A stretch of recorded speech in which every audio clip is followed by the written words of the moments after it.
Bom, Fernando, Bom, gente, boa tarde a todas, a todos, a todes. Aqueles que estão chegando agora, meu nome é Nathalie Bresciani, eu sou coordenadora do programa de pós-graduação em filosofia da UFABC e hoje a gente está fazendo um evento, né, para dar boas-vindas aos ingressantes do primeira turma de doutorado do nosso programa de pós-graduação e também, né, um evento de boas-vindas ao quadrimestre suplementar que se inicia hoje, ainda que de modo remoto, na nossa universidade.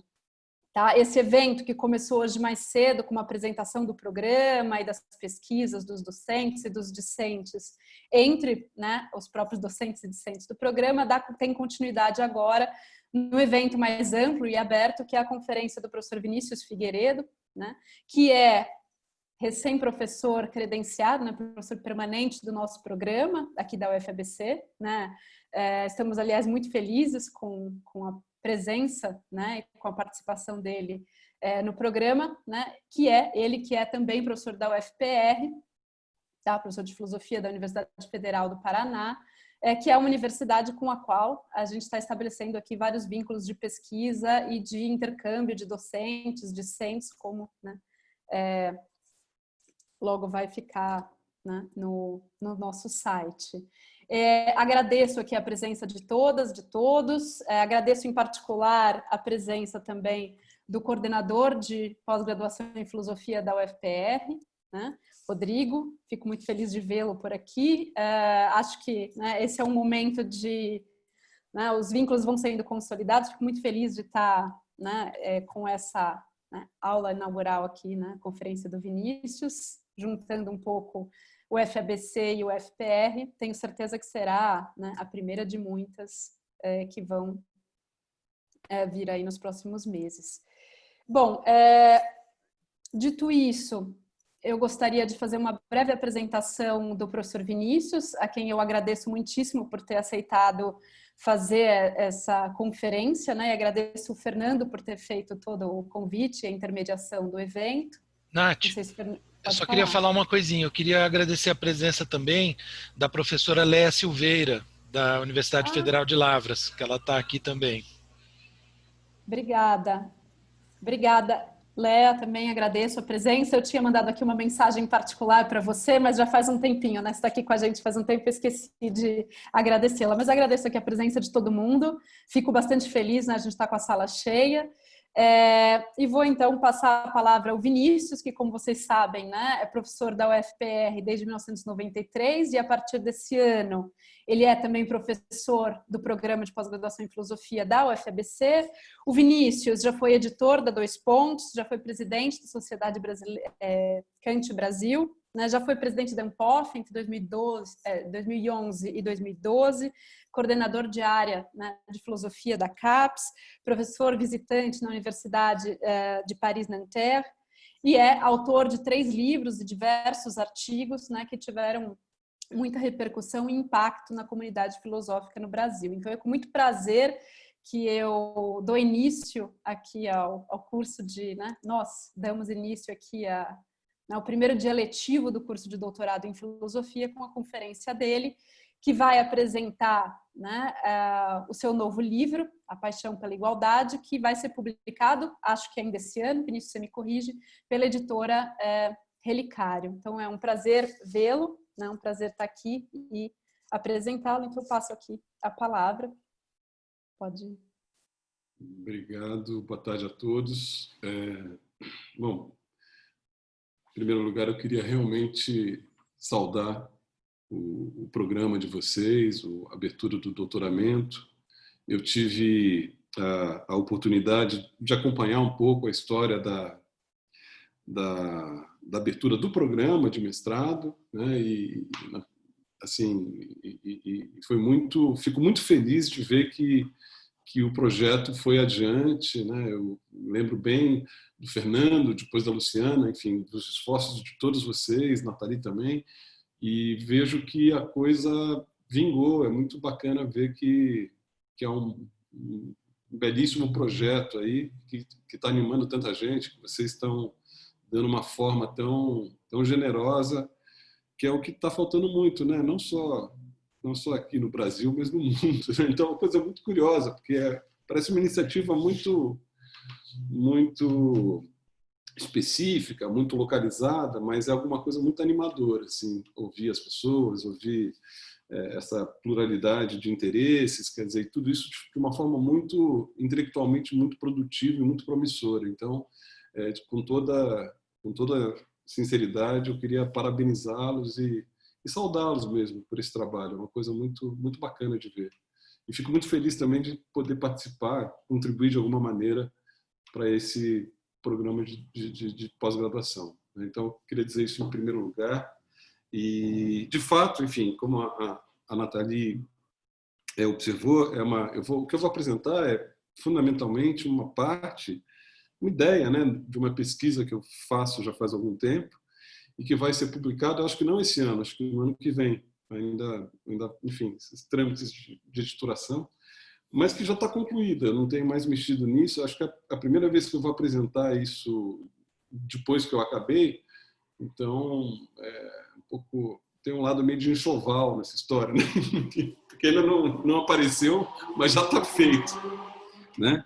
E eu queria começar, então, observando um pouco essa ideia, né? Quer dizer, essa ideia, a paixão da igualdade, ou a paixão pela igualdade, é uma expressão do Tocqueville, né?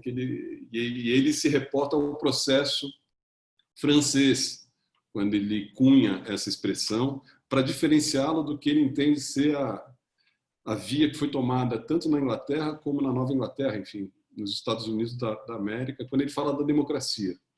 Então, essa pesquisa, digamos, o horizonte dessa pesquisa, e um pouco eu vou tentar apresentar isso a vocês hoje, é também uma reflexão sobre isso que se encontra em crise, que é a própria democracia, né?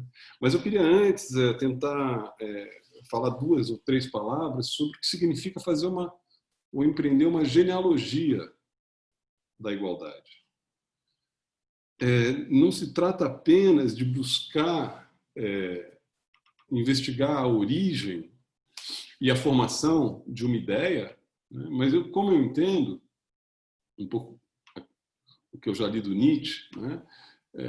A genealogia também é uma investigação do advento de uma subjetivação, de um modo de subjetivação que é datado, né? E que no nosso caso, disso que eu vou falar um pouco aqui, é datado na modernidade, né? E que, como eu entendo, é o advento de um modo de subjetivação, de subjetividade, né, ligado a um processo social bem abrangente no Ocidente. Eu vou depois procurar apontar essa característica mais geral desse processo, né, mas que pode ser resumido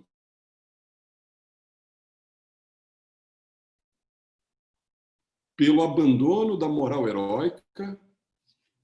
Eu vou tentar comentar um pouco o que é essa moral heróica, ou a moral de relevo, e a sua substituição por aquilo que caracteriza a reflexão ético-jurídica, moral, política moderna. Então, me reporto um pouco aqui a uma ideia do Albert Hirschman, né, no As Paixões e os Interesses. Ele fala da dissolução do herói, ou do ideal heróico clássico. E ele se reporta ao mesmo fenômeno que eu vou procurar comentar aqui. Ele data isso de meados do século XVII, Hirschman. É um pouco essa, digamos assim, a datação do problema, a origem da subjetivação que eu gostaria de reconstruir aqui, ela se encontra em meados do século XVII. E ela admite, preciso dizê-lo desde cedo, né, ela admite variações. Ela não ficou presa a uma única figura. Então, para voltarmos ao Tocqueville, ele sempre teve essa perspectiva comparativa quando ele falou da democracia moderna, né? Ele vê pelo menos 2 grandes vias para a construção moderna da democracia. Uma que é a francesa e a outra que é a estatuto intense, enfim, anglo-norte-americana, né? Esse é um pouco o pano, enfim, o quadro histórico dessa investigação, né? Dessa investigação genealógica sobre a ideia de igualdade. Então, assim, para resumir esse primeiro momento quase que metodológico, introdutório, quer dizer, o que me interessaria examinar, o que eu procurei fazer foi examinar os deslocamentos semânticos porque foram passando, a partir de meados do século XVII, noções como dignidade, virtude, liberdade e igualdade. Então, a ideia fundamental é uma ideia que é cara a qualquer historiador das ideias, é que os termos não significam as mesmas coisas, né? A depender dos contextos em que eles são empregados, né? Essa é uma ideia importante que é mais ou menos escolar. É isso que um pouco eu disse que eu vou me valer para apresentar a vocês uma investigação da origem dessa noção de igualdade entre nós, assim, numa via que é a via francesa, em especial. Eu vou justificar isso um pouco adiante. Bom, para tentar caracterizar essa modernidade que é marcada por essa ideia de igualdade, não só de igualdade, mas de liberdade também, né? A gente pode pensar que as democracias liberais, elas têm um pouco elas se apoiam na pressuposição de um indivíduo que, do ponto de vista ético-político, né, ele é livre, no sentido que nós entendemos de liberdade, né? Isso que é importante apontar, e, ao mesmo tempo, ele mantém relações de igualdade com os seus semelhantes. Então, isso tudo admite muitas variações, né? Mas, de alguma maneira, parece haver uma correlação forte, quando a gente fala numa democracia liberal, ou uma democracia parlamentar, entre essas duas noções fundamentais, né? Liberdade e igualdade. Difícil a gente imaginar que se possa falar em democracia se há uma igualdade muito profunda, muito radical, que acabe excluindo a liberdade individual, por exemplo. E, ao mesmo tempo, é difícil, isso é uma coisa muito familiar a nós, né? Falar numa democracia se há uma desigualdade muito grande entre os indivíduos. Então, me parece que, de modo bem abrangente, a gente pode pensar que a democracia parlamentar, a democracia como a gente entende hoje em dia, não a democracia antiga, né, mas a democracia moderna, ela se apoiou muito fortemente nessas duas noções, que são correlatas, né? Uma se define pela outra. Mas, nessa correlação, admite-se ênfases distintas. É isso que eu vou procurar retomar um pouco adiante, né? Há uma ênfase que foi dada num processo social e político sobre a ideia de liberdade. Essa é a tese do Tocqueville, né, que foi em especial o processo norte-americano, e há uma ênfase que foi dada sobre a ideia de igualdade. Não é que, quando se dá uma ênfase, não é que se exclui o outro conceito, mas, enfim, há uma espécie de prevalência de um sobre o outro, né? E é isso um pouco que eu gostaria de procurar reconstruir, pensando naqueles termos, quer dizer, como é que as estruturas da subjetividade foram se transformando a partir de certos processos políticos e formulações poéticas e filosóficas, a ponto de um caminho enfatizar na modernidade o aspecto igualitário dos indivíduos e outro aquilo que lhes cabe como liberdade individual. Bom, para fazer isso, é preciso recorrer a uma espécie de ponto zero, de solo, né? A partir do qual, justamente, ou por oposição ao qual, se erige esse ideal moderno. E esse ponto zero é justamente aquilo que eu mencionava quando eu falava do Hirschman, essa moral heróica, ou esse ideal heróico que animou não só a poética, quer dizer, enfim, as artes, a ética, mas também até a própria noção de política entre os séculos XVI e primeira metade do século XVII na Europa Ocidental. Estou falando exatamente aí da Europa Ocidental, né? Em especial da França e da Inglaterra. Então, como é que a gente poderia caracterizar esse ideal heróico? Essa é a primeira parte dessa minha fala com vocês aqui. Eu vou tentar apresentar rapidamente, em termos gerais, o que consiste esse ideal heróico, essa moral do relevo. Bom, para fazer isso, cometer um pouco uma espécie de parricídio tardio, né? A gente sabe que o Descartes ele virou até um adjetivo, né? A gente fala, isso é uma razão muito cartesiana, né? Enfim, alguma coisa que está informada pela dialética do esclarecimento do Adorno e do Horkheimer, quer dizer, a ideia de que o Descartes foi esse engenheiro diabólico que bolou uma ideia de racionalidade que é impessoal, que é dominadora, que é coercitiva, que é calculadora, enfim, uma ideia que é bastante difundida e que está longe de ser privilégio da interpretação dessa primeira geração da escola de Frankfurt, né? Essa é uma ideia que está presente, de certo modo, matizada, mas que está presente também num autor que foi muito lido por nós aqui no Brasil, que foi o Guerrero. Então, quando o Guerrero fala, por exemplo, numa ordem de razões para pensar o cartesianismo, né, ele, de alguma maneira, subentende que a racionalidade do cartesianismo é uma racionalidade relativa ao modo como certas teses se encadeiam internamente, né? E há uma contribuição brasileira nesse debate, né? O saudoso Lívio Teixeira, que foi professor da Universidade de São Paulo, que parece que impôs ao Guerrero o acréscimo a uma nota na obra magistral do Guerrero sobre Descartes, porque o Lívio Teixeira justamente insistia sobre a importância, isso é um tema que interessa ao meu amigo e colega Fernando Costa Matos, a importância da reflexão pessoal na moral cartesiana. E o Lívio Teixeira, no livro que foi a sua tese de livre-docência, acho que em 1955, que fundou um pouco a historiografia mais especializada na Universidade de São Paulo, o Lívio Teixeira também cuidava de mostrar que isso não é esse aspecto pessoal da reflexão filosófica cartesiana não está presente apenas na moral cartesiana, onde isso é evidente, mas que isso também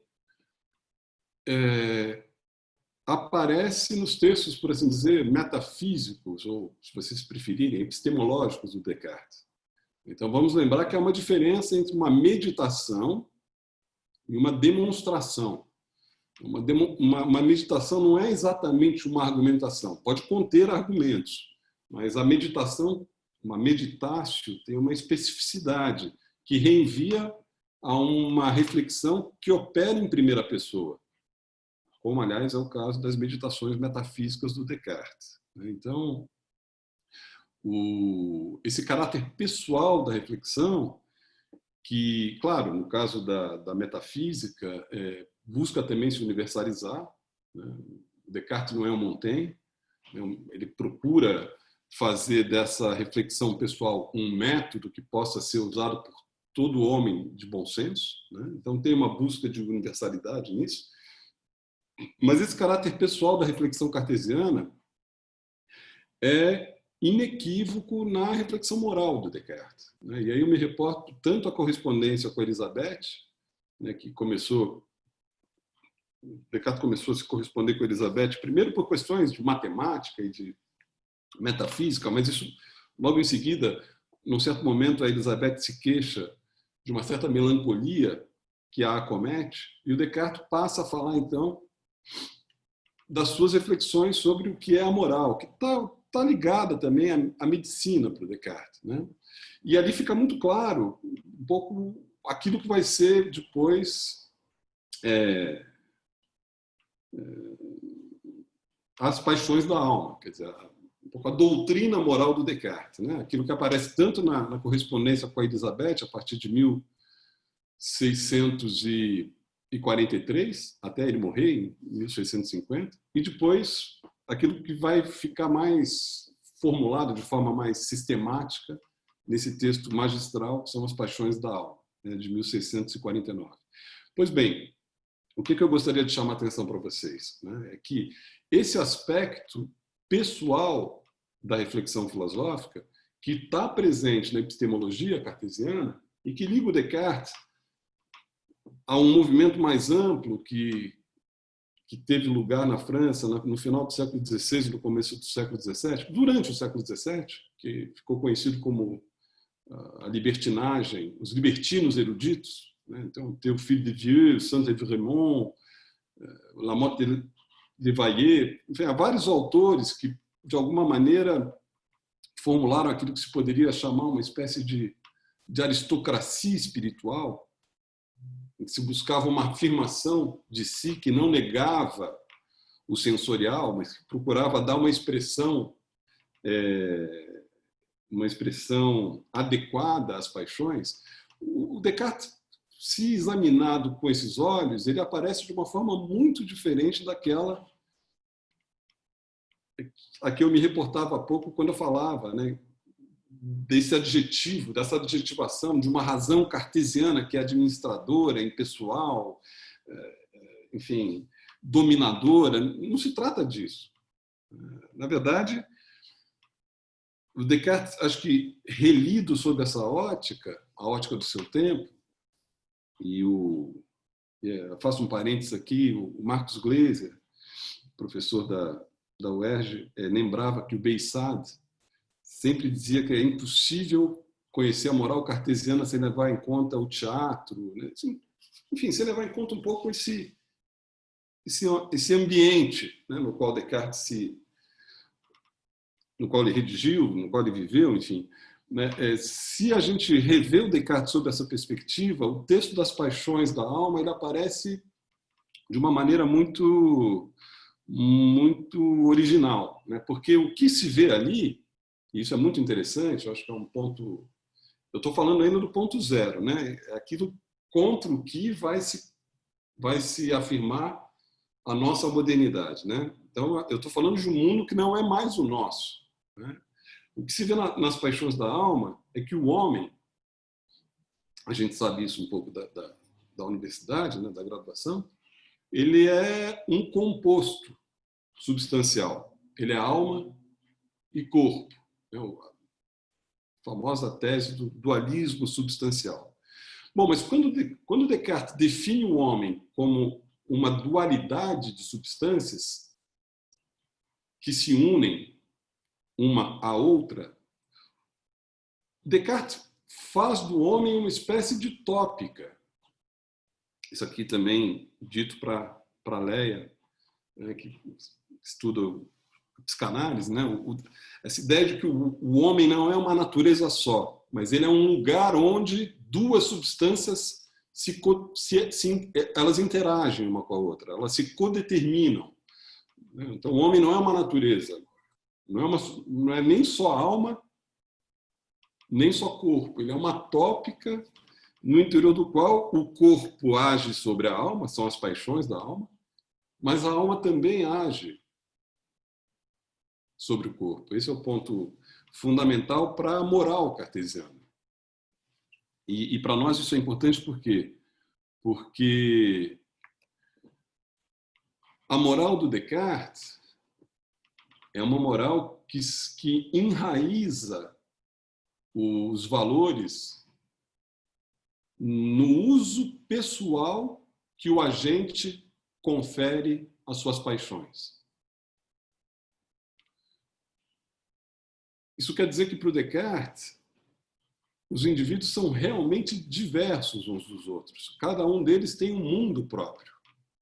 Porque cada um deles constrói o mundo a partir do modo como a vontade age indiretamente sobre as paixões. Está lá no parágrafo 45 das Paixões da Alma, né? Ele diz, bom, há uma espécie de reflexão, né, em que a vontade ela mobilizam uma paixão contra a outra.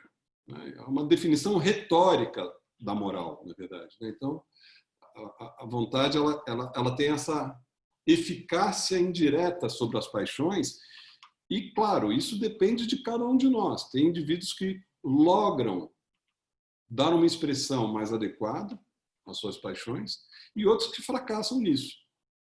Ou seja, alguns indivíduos são, segundo Descartes, mas isso vale para os libertinos eruditos também, são melhores do que outros, do ponto de vista ético, do ponto de vista moral.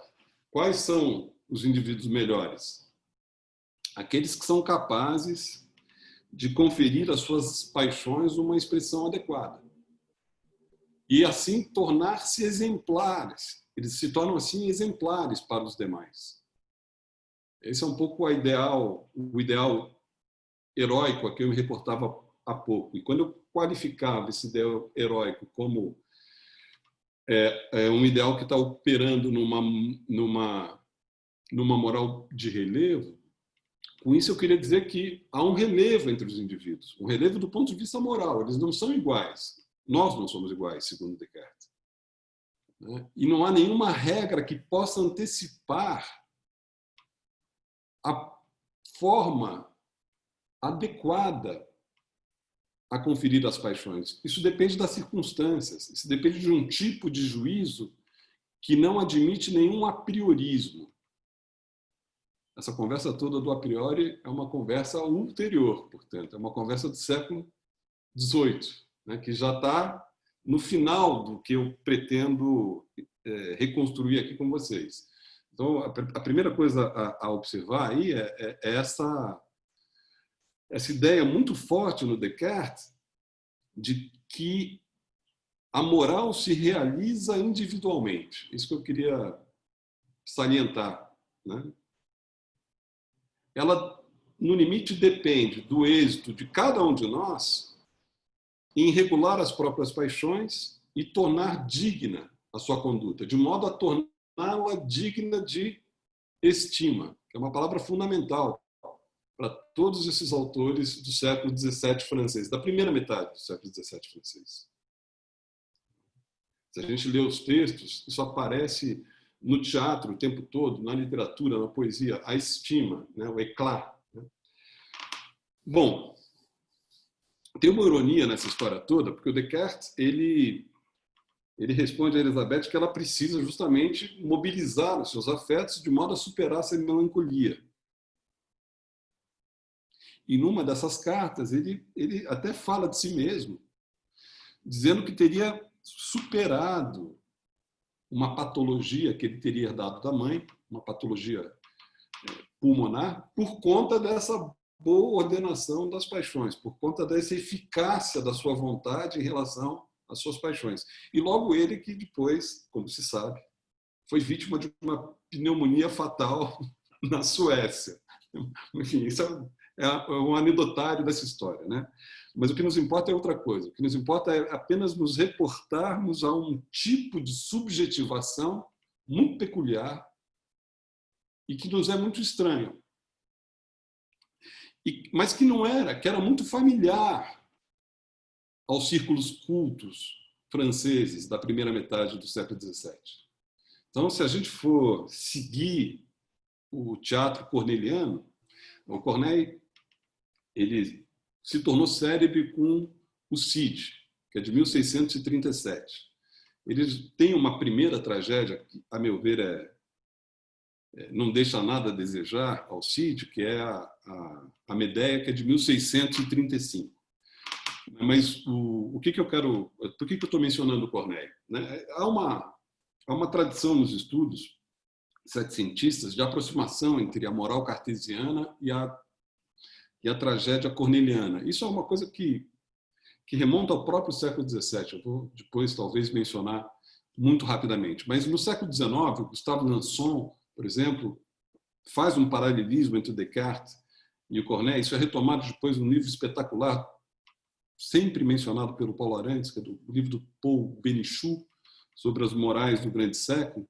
E o próprio Beissard tem um ensaio em que ele compara o indivíduo moral cartesiano com o herói corneliano.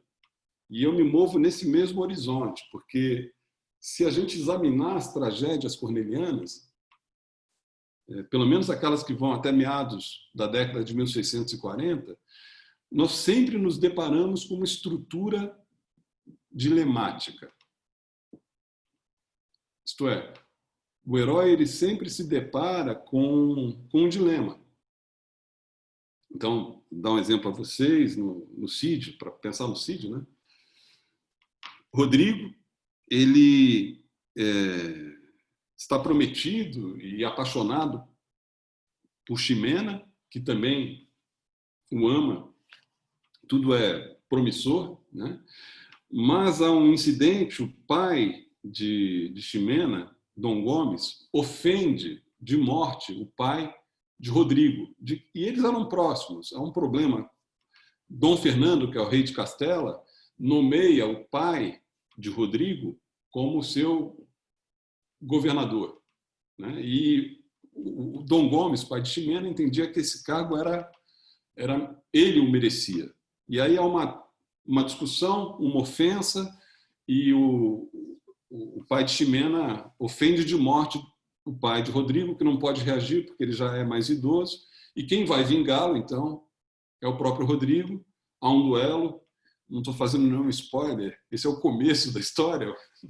Há um duelo, e o duelo ele finda com o Rodrigo assassinando o pai da sua noiva. Então, esse é um primeiro dilema. Rodrigo tem que enfrentar isso, se ele vinga o pai, desculpem, se ele vinga o pai ou se ele fica com Ximena. E depois esse mesmo dilema é vivenciado por Ximena, que também não, enfim, isso é um pouco mal acertado na tragédia. Isso foi muito criticado na célebre polêmica do Cid, porque as coisas se passam de um modo muito rápido, mas a Ximena também fica nesse dilema. Se ela perdoa o homicida do seu pai, a quem, não obstante, ela ama, ou se, ao contrário, ela o afasta por conta dele ter sido o assassino de seu pai. Toda a tragédia corneliana, isso acontece com Medea também, com outros textos, até mais ou menos meados de 40, tem essa mesma estrutura. O herói é sempre aquele que tem que reagir a um dilema. E o heroísmo consiste em, ao fazer uso das paixões e dos afetos, através da reflexão, superar esse dilema. E isso ocorre de modo que alguns estudiosos chegaram a dizer, bom, mas não há exatamente tragédia no Corneille. Por quê? Porque, no final das contas, agora eu vou dizer o fim do filme, o Rodrigo e a Ximena acabam se casando. Não é uma tragédia como a gente vai ver, é o caso do Racine, que vai suceder o Corneille e que já vai estar no outro regime. Se a gente for falar em regimes, esquematizando um pouco, num regime que já não é mais heróico, ou é um outro tipo de heroísmo, não é isso? Então, nas tragédias do Corneille, no caso de Medea, por exemplo, qual é o dilema dela? Como se vingar de Jason, a ponto de, com isso, cometer o crime mais hediondo de todos, que é o assassinato de seus filhos. Ela vive esse dilema. E, embora ela seja uma heroína noir, como se diz, ela mostra uma absoluta resolução da vontade, que é uma atitude fundamental na primeira das meditações do Descartes, para suspender o juízo. Não é fácil suspender o juízo. O Descartes levava muito isso a sério. Nas objeções e respostas, ele diz que as meditações são para espíritos fortes apenas. Tem essa mesma ideia de que é preciso, de fato, se mobilizar para atravessar aquelas meditações, que são entendidas não como uma demonstração impessoal, mas como um feito, no mesmo sentido da ação trágica do Corneille. E a gente poderia ir adiante. Tem uma tragédia célebre do Corneille, que é muito conhecida também, Siná ou a Clemência de Augusto. É a mesma coisa. Siná e Emília são filhos adotivos de Augusto, imperador, que tramam, todavia, o seu assassinato. Eles fazem uma emboscada em que eles pretendem assassinar Augusto, porque por razões que remontam à história de Augusto, que havia matado o pai de Siná, enfim, há toda uma vingança, né? Mas Augusto não esperava isso, porque ele tinha criado os dois de forma paternal, de forma carinhosa, de forma amorosa. E o dilema dele, quando ele descobre isso, ele acaba que há esse plano, essa emboscada malogra, ele se antecipa, e há um célebre monólogo nessa tragédia, que é de 1641, um monólogo do próprio Augusto, em que o público acompanha as oscilações desse herói, que não sabe se deixa levar pelo ódio, pelo ressentimento, eu faria isso, por exemplo, ou se, ao contrário, ele é clemente, generoso, que é a virtude principal do homem moral cartesiano. E, no final das contas, como ele é um herói, ele acaba perdoando Siná e Emília. Então, a gente vê isso também em Polieuto, que é de 1642, até 1643. Há um certo consenso entre os estudiosos do Corneille que, por volta de 1643, 1645, as coisas mudam de figura. Tem uma tragédia célebre chamada Morte de Pompeu, que se inicia com Pompeu já assassinado. Pompeu era o adversário, o principal adversário de César, e Ptolomeu, que era o rei do Egito, querendo ganhar os favores de César, promove uma emboscada, atrai Pompeu para o Egito. Pompeu havia protegido o Egito no momento anterior, então Pompeu vai para o Egito achando que vai ser acolhido, e aí ele é traído por Ptolomeu, que é mal aconselhado. Ele tem um conselho real que o aconselha mal. Por quê? Porque, de fato, isso cai muito mal aos olhos de César, que o recrimina por conta disso. Mas isso importa menos. O que importa é que, nessa tragédia, já se verifica haver uma espécie de impotência da vontade individual diante da violência política. Esse é o ponto mais importante. Quer dizer, no interior das tragédias do Corneille, a partir de um certo momento, há uma espécie de destituição das evidências heróicas por conta de algo que é impessoal, que é o Estado. Então, Horácio, por exemplo, é uma tragédia que também vai nessa mesma direção. Há uma espécie de autossacrifício do herói em favor do Estado. Os sacrifícios dos Horácios, né, que foi depois imortalizado por aquela tela do Davi, é uma tragédia do Corneille também que já mostra essa mudança em que o herói, que é sempre alguém que faz um bom uso pessoal das suas paixões, se vê subordinado a uma instância, vamos chamá-la de Leviatã, né, que é impessoal. E isso é o começo do absolutismo. Vamos lembrar que, embora o absolutismo tenha sido consolidado apenas a partir do início do reinado de Luís XIV, em 1661, a coisa já estava em curso. O Richelieu, que morreu em 1642, que era o ministro de Luís XIII, que morreu em 1643, já havia projetado as principais instituições que depois seriam consolidadas pelo Luís XIV, a partir da segunda metade do século XVII, que caracterizariam o absolutismo na França. Então, é importante ter em conta essa comparação entre o que acontecia na França, entre o que se passou na França e o que se passou na Inglaterra no mesmo período. É muito interessante a gente ver como são processos inversos, praticamente. Porque na Inglaterra houve também uma tentativa. O Jaime I e depois o seu filho, Carlos I, que começou a reinar em 1625, O Jaime é aquele da Bíblia, a Bíblia do rei Jaime, ou James, né? Ambos tentaram, sobretudo Carlos I, tentaram impor-se ao parlamento. O que aconteceu é que não deu certo. Na Inglaterra isso não deu certo. Tanto que em 1649 o Carlos I foi julgado e foi decapitado numa manhã fria de janeiro, né? Ora, na França o processo é o inverso. Entre 1648 e 1653, o que se assiste na França, Descartes morreu em 1650. O que se assiste na França é uma guerra civil que mobilizou, de um lado, a aristocracia guerreira e, de outro lado, o rei.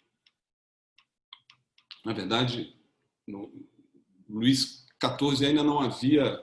Ele só assumiu em 1661. Na verdade, a Casa Real, né? Era a Ana, como é que se fala isso?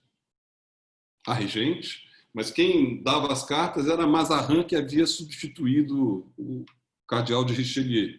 E nessa guerra, na Fronda, como ficou conhecida essa guerra civil, a Fronda significou a derrota definitiva da aristocracia guerreira feudal francesa diante da coroa. Então, é muito curioso isso, porque são dois processos políticos que têm um sentido muito modernizador, mas que que assumem direções muito, muito diversas, né? Na França e na Inglaterra. Isso acho que fica manifesto quando a gente recorda que na França, aliás, na Inglaterra, um grupo que se aliou ao Cromwell na derrota de Carlos I se auto-intitulou, na verdade eles receberam essa alcunha de adversários, mas eles acabaram assumindo essa alcunha para si mesmos. Levelers, os niveladores. Isso foi estudado um pouco pela Eunice Ostrensky e pelo Alberto de Barros, entre nós, e talvez por outros mais, mas esses dois têm estudos interessantes sobre esse movimento dos levelers, os niveladores, que eram integrantes das milícias e alguns de classe média londrina que tinham um programa muito arrojado. Previam um colégio eleitoral, eleições de 2 em 2 anos, absoluta tolerância religiosa, enfim, eles entendiam o nivelamento de uma forma muito positiva. Se é que eu estou me fazendo claro, né? Então você já não tem mais aquela ideia do herói que se destaca, a moral do relevo, em que um indivíduo é distinto do outro pelo uso que ele faz das suas faculdades, vai dando lugar, em meados do século XVII, a uma constatação, a do nivelamento entre os indivíduos. Na Inglaterra, isso recebe uma expressão positiva. Os Levelers acabaram traídos pelo Cromwell e, enfim, foram encarcerados, morreram no cárcere, não foi uma história muito feliz. Mas, de todo modo, há um legado dos Levelers que se estendeu para a tradição do republicanismo britânico. E que depois... É isso que permitiu um pouco ao Macpherson, num livro muito sério de 1962, englobar, inclusive o Hobbes, até o Locke, no mesmo tipo de antropologia. A ideia de que, na Inglaterra, nesse período do século XVII, foi se afirmando a ideia de uma liberdade do indivíduo. Na França, tentar tirar um benefício dessa comparação, o que a gente vê nessa passagem do clássico para o moderno é um processo inverso. O que a gente assiste na França é também a constatação ou a formulação, já que a gente está fazendo uma investigação genealógica, né, a invenção de um nivelamento, mas pela miséria. O Pascal, retomando um certo agustinismo que havia se propagado a partir dos anos 30 na França, e depois muito próximo de Port-Royal, né, de toda a escola dos jansenistas, o Pascal, vocês conhecem, vai dizer que os homens, nós, nos irmanamos todos na miséria. Nós somos igualmente miseráveis por causa da queda. Por que isso é importante? Porque isso assinala uma mudança, a meu ver, capital. Aquela moral do relevo, agora, cede vez a essa ideia de um nivelamento moral por baixo. Distinções individuais tornam-se agora moralmente irrelevantes. Porque moralmente nós somos todos iguais. Essa é a ideia fundamental do Pascal. Ele sabe que há distinções sociais, que há distinções políticas, mas essas distinções são obra da convenção, da imaginação humana. E devem ser seguidas, porque o que conta é sempre a paz, esse aspecto conservador. Então, o Pascal reconhece esse papel à imaginação. A imaginação é uma faculdade essencial para o Pascal, mas não há utopia. Então, esse aspecto convencional ele deve ser tomado como natural. É melhor que as pessoas entendam que a natureza não é um costume. Essa é a ideia do Pascal, né? O que para os nossos interesses, o que é importante reter? Ora, se os homens se irmanam na miséria, como vai dizer o Pascal, então o homem não é mais uma tópica que admitiria relações pessoais distintas. Finda, assim, a moral do relevo, finda a ideia de afirmação de si como moralmente valorizada. Um tema que o Nietzsche depois vai retomar no século XIX. E é muito interessante a gente observar esses textos da década de 1660 na França, porque há toda uma produção moral e literária que efetua uma revisão radical dessa moral heróica. Então, se vocês seguirem os textos do La Rochefoucauld, por exemplo, a primeira edição das Máximas é de 1664, em Amsterdã, anônima. A segunda, que é muito parecida, é de 65. Ou se vocês pegarem os caracteres do La Bruyère, por exemplo, aquele que busca se afirmar passa a ser visto como alguém que é vítima do seu amor próprio, da concupiscência. Os heróis cornelianos começam a ser reexaminados pela crítica como falastrões, como prolixos, como heróis que falam muito,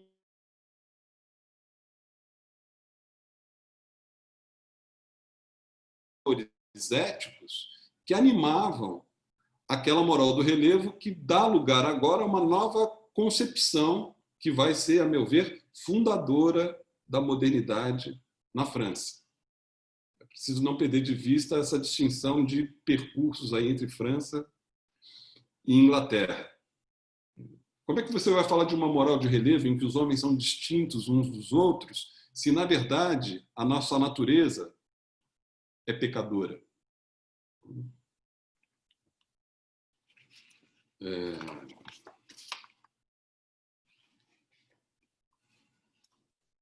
Ora, se a gente examinar a produção dramatúrgica, é possível localizar esse mesmo fenômeno de substituição, por assim dizer, de um ethos por outro, né, na passagem do Corneille para o Racine. O Racine triunfa sobre o Corneille e, por assim dizer, prevalece sobre o gosto francês mais ou menos na década de 60. E o que a gente vê nas tragédias do Racine? Fedra, por exemplo, que tem uma bela tradução no Milor Fernandes, que, aliás, é bem barata porque saiu pela LPM naquela coleção de bolso, né?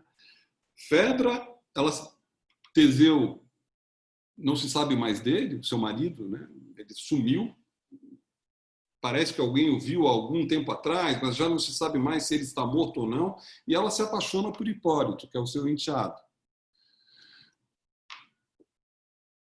E ela sabe que ela não pode se apaixonar por ele. Ela sabe que é uma paixão proibida, mas ela não consegue mais fazer frente a essa paixão.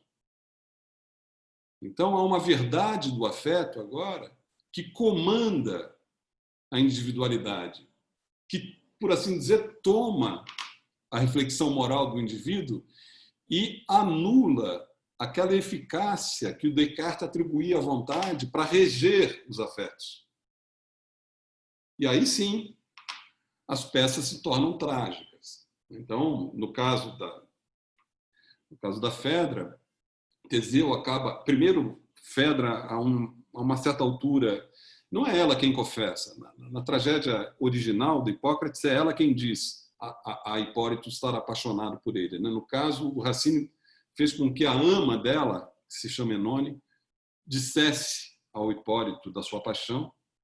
Ela se enfurece, enfim, mas ela assume essa paixão que é proibida, e aí depois Teseu retorna. Quando Teseu retorna, Hipólito procura alguma justiça, mas aí a linguagem já se tornou equívoca. É um tema pascaliano muito recorrente, né? O meu pensamento é o pensamento que me escapa. Então, o Pascal ele enraiza a concepção de ciência dele num uso muito arbitrário dos signos, mas muito comedido também, dos signos discursivos, né? no aparato discursivo. Né? No caso da Fedra, acontece a mesma coisa, quer dizer, a linguagem se tornou equívoca, Teseu se enfurece e lança uma maldição contra Hipólito, que a essa altura já havia fugido de Tebas, e os dois, ele e a amante, são atingidos por raios. Enfim, tem um final meio Quentin Tarantino, aí a tragédia com sangue mesmo, com tudo que se tem direito, né? Uma coisa horrorosa. Mas o que eu estou querendo dizer, brincadeiras à parte, é que o que a gente... Isso não é só na Fedra. Na Ifigênia, que é de 1674, Agamenon já não sabe mais o sentido daquele sacrifício. Ele só sabe que ele deve cumpri-lo. Ele tem que sacrificar a sua filha, né, Ifigênia. E ele diz isso: devemos confiar na justiça dos deuses. Mas é algo que transcende a reflexão pessoal do indivíduo. Não sei se estou me fazendo claro, né? Então, uma nova compreensão da relação entre a razão e os afetos, né? Que está muito atravessada por essa ideia que, conforme a qual, do ponto de vista ético-moral, nós somos igualmente miseráveis. Né? Isso fica muito claro quando a gente acompanha um comentário que o La Bruyère faz da diferença entre o Corneille e o Racine, nos caracteres. O La Bruyère vai dizer: Corneille nos ensina como nós devemos ser. Racine nos mostra como nós efetivamente somos. O que já é uma leitura retrospectiva, na verdade, porque isso é que é importante observar, seja do ponto de vista do Descartes ou do primeiro Corneille, assim como do ponto de vista dos libertinos eruditos, ou até do Montaigne, se a gente voltasse um pouco mais para trás, essa expressão feliz do indivíduo moral não era o atendimento a um ideal irrealizável. Era a personificação pessoal de uma norma, que era exemplar. Então, a invenção da cisão entre o ser e o dever ser é ulterior à moral do relevo e é incompatível com uma moral do relevo. E essa cisão, vocês sabem onde ela vai dar.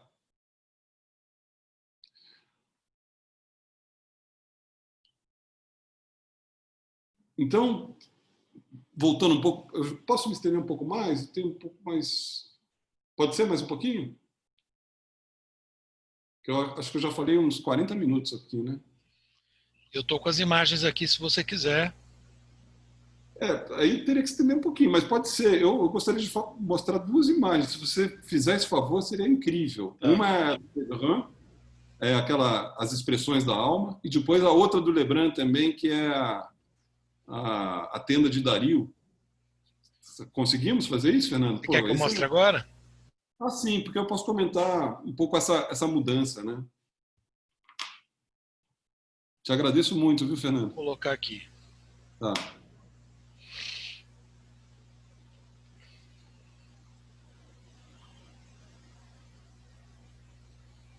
Então, o que vocês vão ver aí... Eu coloquei numa apresentação. Em 5 minutos eu montei o PowerPoint aqui, ó. Olha, vou te falar, hein? Muito legal. Então, o que vocês estão vendo aí é um esboço do Lebrun, mas não do nosso professor, é o Charles Lebrun, né? o arquiteto de Versailles. Lebrun foi um pintor muito importante, que até esteve com Poussin em Roma, e depois, quando voltou a Paris, ele se consagrou, ele foi um dos fundadores da Academia Real de Pintura e Escultura, em 1648, e ele se tornou o primeiro pintor do rei e gozou de grande prestígio junto a Luís XIV. Então, o Lebrun ele tem um papel, além de ser um pintor, um exímio pintor, ele tem um papel institucional muito relevante. Ele foi o arquiteto do Palácio dos Espelhos, em Versailles, enfim, ele concebeu toda a iconografia da Casa Real de Luís XIV. Né? E esse é um esboço que eu queria mostrar a vocês, por quê? Porque, embora isso tenha a data de 1670, esses esboços foram feitos por Lebrun até antes de 60, para a preparação do quadro que a gente vai ver logo em seguida. E o que eu queria chamar a atenção de vocês é para o fato de que o Lebrun, não sei se dá para ler aí, é a cólera. Vocês estão vendo ali, não? Isso ele desenvolveu uma teoria das paixões, conforme a qual, na expressão do rosto, você veria estampada aquela paixão.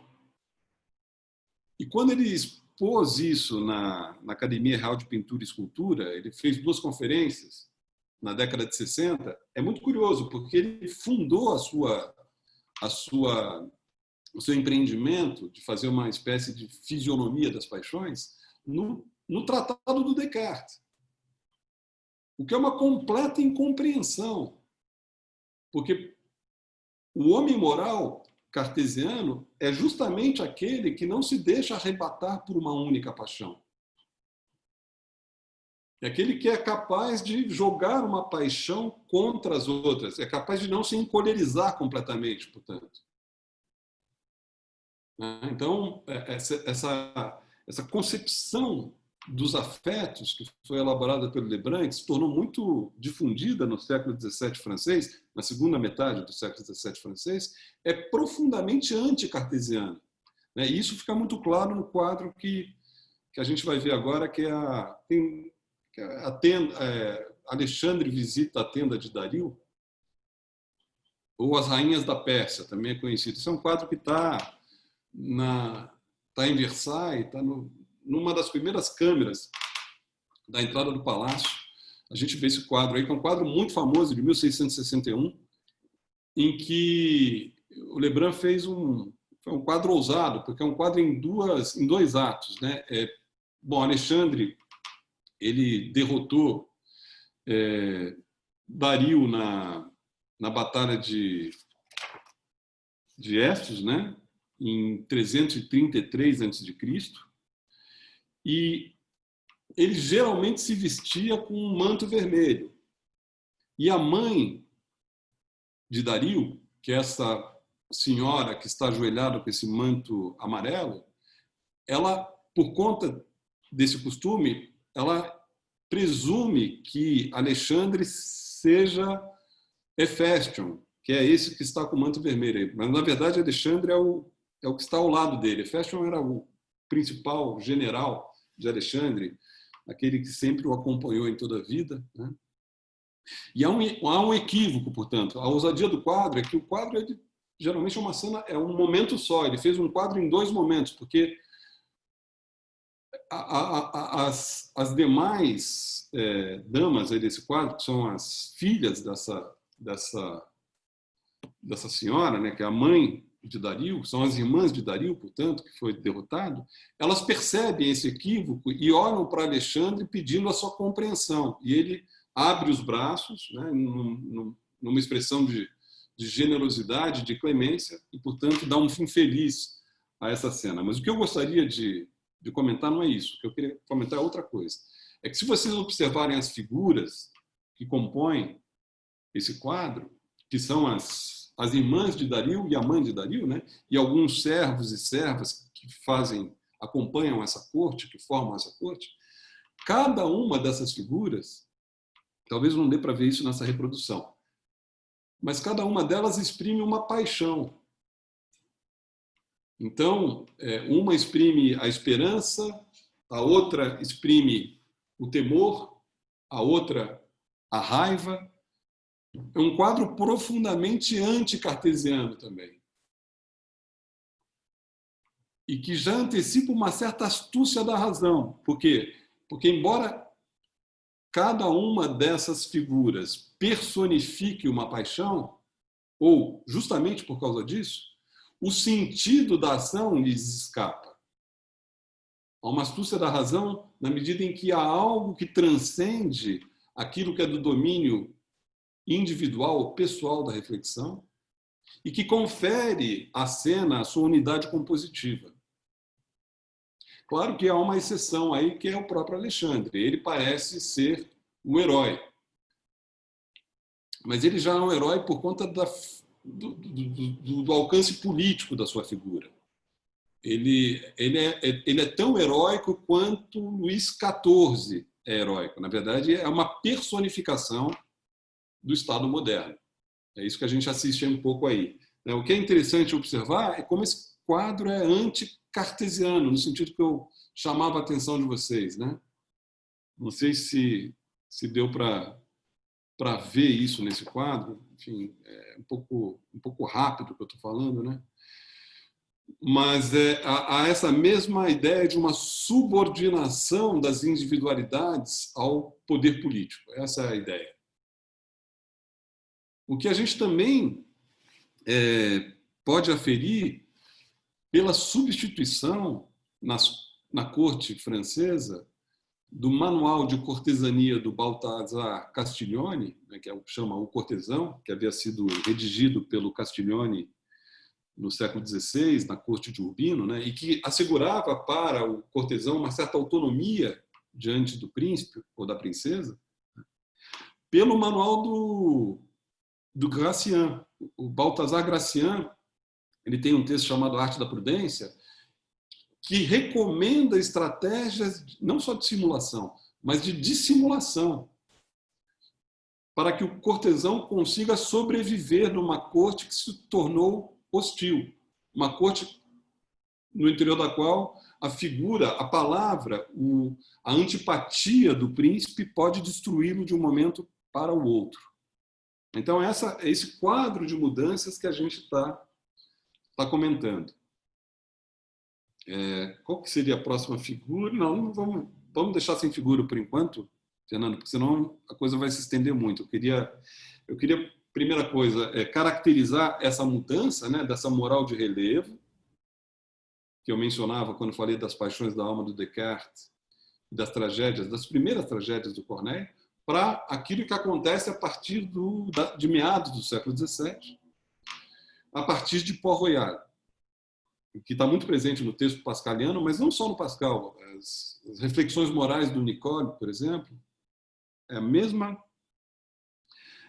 ideia, a ideia de que os homens se irmanam na miséria, que é preciso, portanto, controlar de algum modo o amor próprio. A melhor estratégia é o silêncio.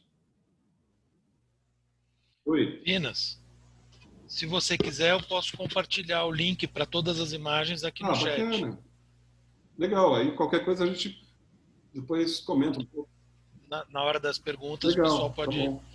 Eu, de todo modo, eu não sei se vai dar tempo de comentar tanto elas. Eu queria avançar um pouco para dizer o seguinte, para reter primeiro essa conclusão, quer dizer, eu espero ter deixado isso claro, quer dizer, o que define um homem para o Pascal? E isso não vale apenas para o Pascal, vale para todo esse círculo de Port-Royal que foi muito influente na França. É preciso levar em conta que a abadia de Port-Royal funcionou como um contradiscurso à hegemonia que emanava da casa real.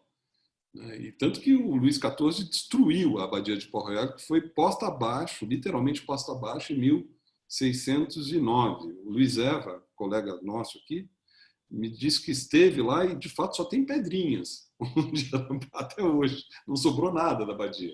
Embora a importância intelectual da abadia tenha sido enorme, por conta de intelectuais como o Pascal, enfim.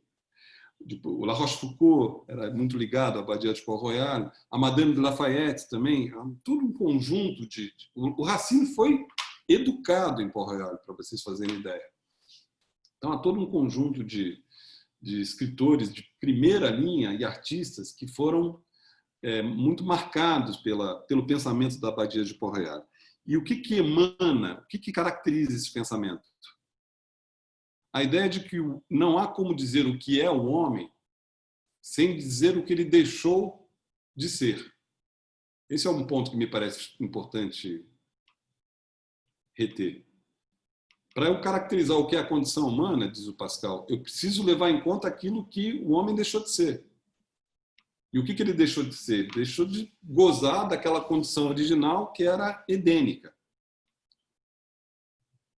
Então, o que caracteriza a humanidade, vai dizer o Pascal, é a consciência da sua miséria.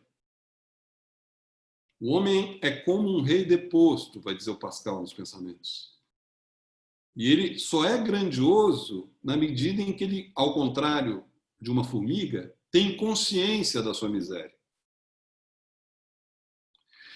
Então, percebam essa ironia. O dualismo substancial cartesiano impunha ao agente individual lograr uma boa expressão moral, que era sempre intransferível, mas podia ser exemplar. Com Pascal, ao contrário, a condição humana ela é universal. Aqui há, sim, o advento de uma antropologia. Aquilo a que o Foucault se reporta em alguns textos, me parece, data de um pouco depois. Foucault vê isso no Descartes, me parece um equívoco, enfim, mas não precisamos entrar nesse debate. Há uma antropologia quando as distinções morais, quando as distinções individuais deixam de ser relevantes moralmente. Quando nós todos somos iguais do ponto de vista moral. Isso é um discurso antropológico. Ou a condição de um discurso antropológico. Mas é um discurso marcado por essa dualidade, o que é muito característico do processo francês. Em termos muito gerais, o que é o empirismo, gente, em inglês? É dizer o que as coisas estão observando como elas se passam. Não mais do que isso. Agora, é curioso quando você tem um dispositivo discursivo que está ligado a uma certa experiência política, que é a do absolutismo, que faz com que, para você dizer o que o homem é, você tenha que recorrer ao que ele deixou de ser, o que é uma ideia.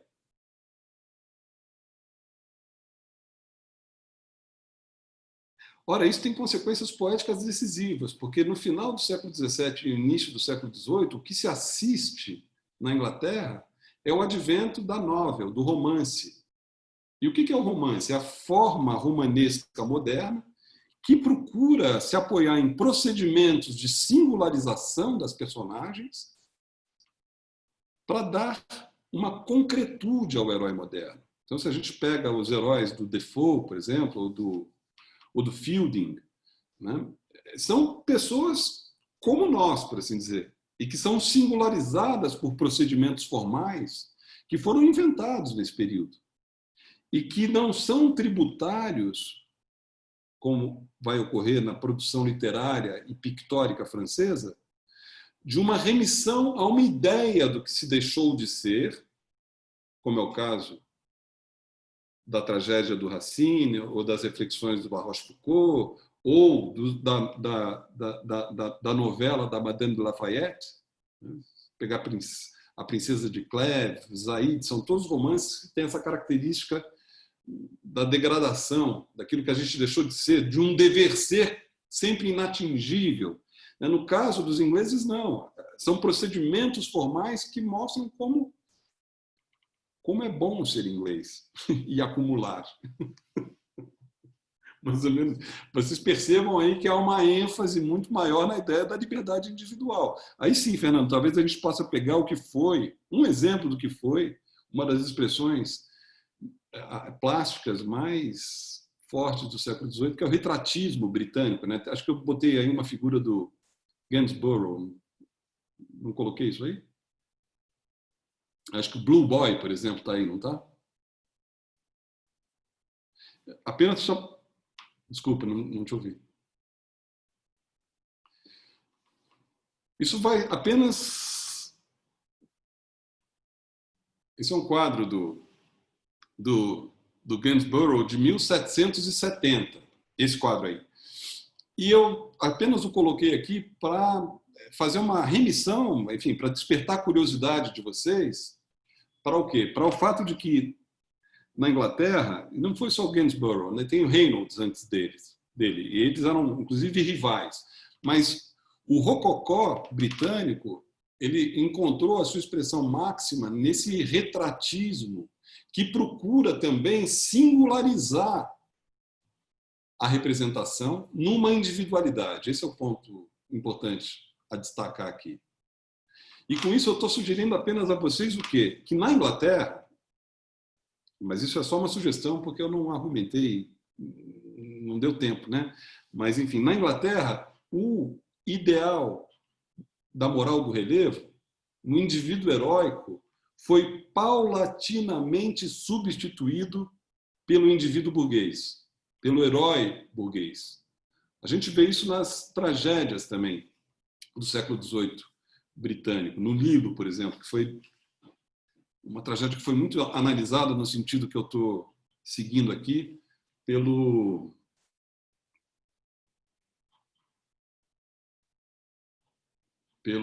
meu Deus, a origem da tragédia burguesa, a origem do drama burguês, que o É o Zonde? O Zonde, exatamente. O Zonde examina bem nesse sentido que eu estou apontando aqui, como aquela tragédia, O Mercador de Londres, de 1731, do George Lindo, encena o indivíduo que acumula. Ele faz uma análise que se apoia um pouco no Weber, mas, a meu ver, é muito pertinente. Na Inglaterra não há nada... Desculpem, na França, se a gente atravessar o Mancha, não há nada disso. Esse é o ponto. O que há na França é, no final do século XVII, essa ideia de uma antropologia marcada pela dualidade, que não é possível pensar o homem sem pensar o que ele deixou de ser, e que vai ser substituída com os autores do esclarecimento francês por outra dualidade, por uma inversão dessa dualidade primeira.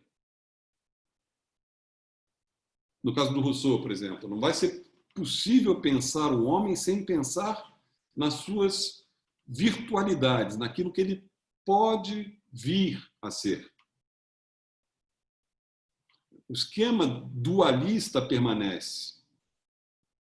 Essa é a continuidade profunda entre a fundação da modernidade, em meados do século XVII, na França, marcada por esse dualismo, o nivelamento, sim, como na Inglaterra, só que na França marcado por um dualismo de base, um dualismo essencial, e que no século XVIII francês vai ser posto de ponta cabeça, mas vai manter inalterada a sua estrutura dual. Qual estrutura é essa? Bom, eu não posso dizer o que o homem é sem levar em conta aquilo que ele pode vir a ser. E o que ele pode vir a ser? Isso os revolucionários de 89 vão se incumbir de dizer.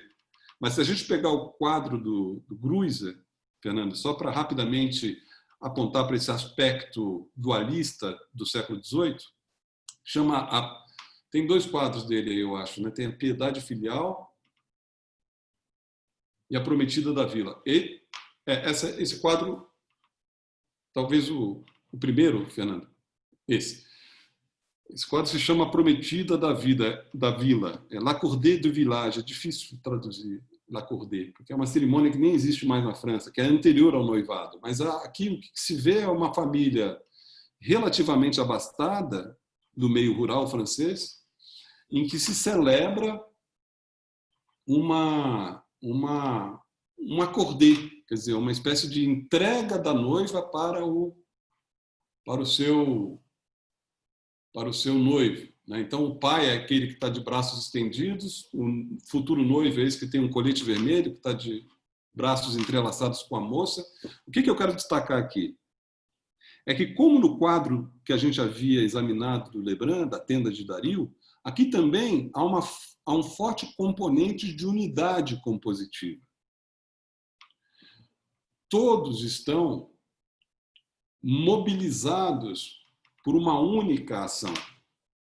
Até os animais que compõem a cena parecem fazer parte desse mesmo drama.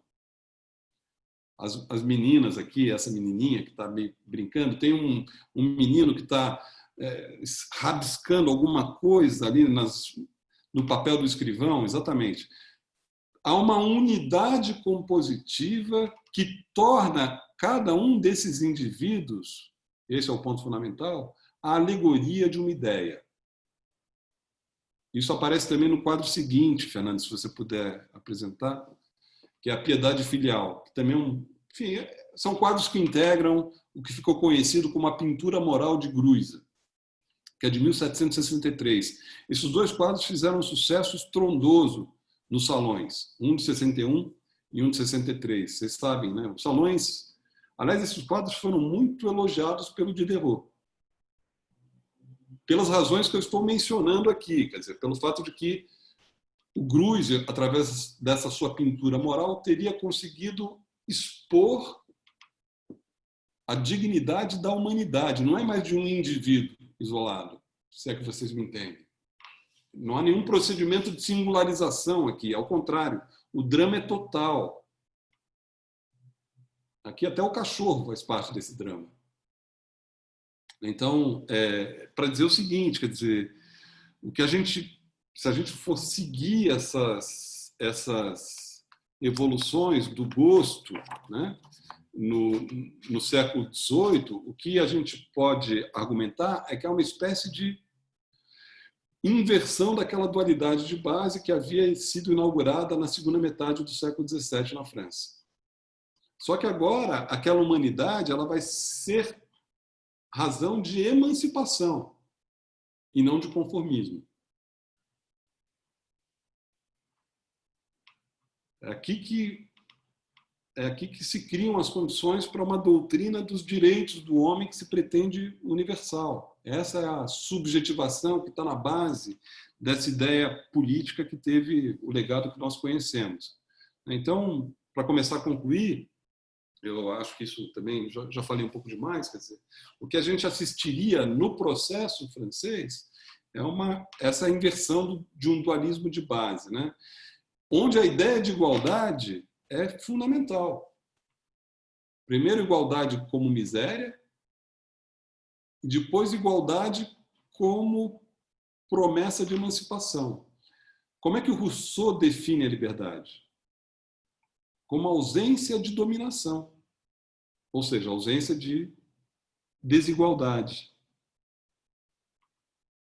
Então, se a gente seguisse os textos do Rousseau, e isso não é muito longe do que o Bento defendeu nos estudos que ele fez sobre o Rousseau, o que a gente vê é que a subjetividade no Rousseau é uma intersubjetividade, quer dizer, a subjetividade bem-vinda é aquela em que há um descentramento do eu em relação aos seus semelhantes, uma subordinação do interesse particular ao comum, ou do amor próprio à vontade geral. Enfim, então, também aqui há uma espécie de dialética aí entre o particular e o geral. Vocês sabem que o Kant se reportava ao Rousseau desde a década de 60 como o Newton da moral. Então, o Kant contrabandeou esse dualismo essencial para o coração da ética do dever. A moral kantiana se define como o esforço que eu faço para me tornar aquilo que eu não sou. E é nessa Strebung, nesse esforço, que o Kant, depois o Fichte, vão situar a moralidade do agente, mesmo sabendo que esse ideal é irrealizável, porque acreditar-se, do ponto de vista kantiano, como a realização do dever ser, seria como a soberba do estoico, vai dizer o Kant na Crítica da Razão Prática. A questão não é realizar o irrealizável, é não perdê-lo de vista, é uma referência constitutiva e irrealizável. Isso é a negatividade, cuja genealogia nos transporta de volta para um processo que começou em meados do século XVII na França. Bom, a gente poderia se perguntar um pouco como acho que faz o Fernando no texto dele sobre o Nietzsche, mas e daí? O que fazer com isso? O Nietzsche diria um pouco isso, né? Primeira observação em homenagem ao Fernando, eu acho que uma investigação genealógica como essa que eu estou propondo a vocês aqui, claro, ela está muito inspirada no Nietzsche. O Repa me falou que é weberiano, ele deve ter razão, mas o Weber gostava muito do Nietzsche, né? Então, não é o Weber do Haber, mas é o Weber do Nietzsche, né? Mas o que eu acho é, embora muito simpática ao método do Nietzsche, eu acho que é uma investigação que conclui por uma correção ao autor predileto, que eu nem sei se ainda é predileto, porque o Fernando anda indo por outras paragens, né? Mas o Nietzsche, acho que na Gaia Ciência, se não me engano, ou no Além do Bem e do Mal, ele culpa os ingleses pelo democratismo francês. E ele deve estar pensando no Voltaire, enfim, naquela anglomania que se generalizou na França a partir do início do século XVIII. Ele vai dizer, não, os franceses que haviam produzido a alma aristocrática por excelência, embriagados pelo amor aos ingleses, por essa anglomania, as cartas inglesas do Voltaire são de 1734, né? E, de fato, gozaram de grande prestígio no século XVIII, os franceses teriam cedido a essa modernidade tacanha, de rebanho, etc, etc, etc. Então, a correção que, se eu tiver certo, eu seria obrigado a fazer a esse juízo do Nietzsche é que não. Os franceses se tornaram modernos antes de se tornarem ingleses. Aliás, desconfio que eles nunca se tornaram muito ingleses. Isso, a gente vê a dificuldade da realização do romance realista na França, por exemplo, que é uma questão bem sensível, né? Bom, isso primeira coisa. A segunda coisa é, e o legado disso para a democracia? Acho que isso é uma questão mais contemporânea, né? Claro, eu acho que uma investigação desse tipo deve se despedir de uma moral heróica, porque eu acho que as condições de possibilidade para se argumentar em favor do heroísmo, da moral clássica, já não estão mais dadas. A gente vive no mundo da biopolítica, enfim, do universal, do desenho das populações, das políticas públicas, dos estados que competem uns com os outros. Então, me parece que seria passadista querer retomar o espírito nobre em pleno século XXI. E não é exatamente o empreendedor schumpeteriano que representa esse espírito, embora queira ser o sucedâneo dele.